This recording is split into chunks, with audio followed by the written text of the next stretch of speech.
I don't want peace. I want problems always. I know they fall. Forget that word they do. I know they fall.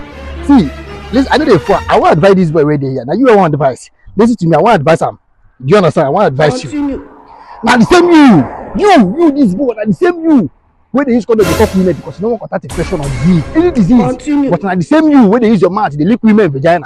They use your mouth, they clean women plate. They use your mouth, they eat women plate. They use your mouth, they wash women plate. Will you keep quiet? You don't wash plate. You can never contact disease.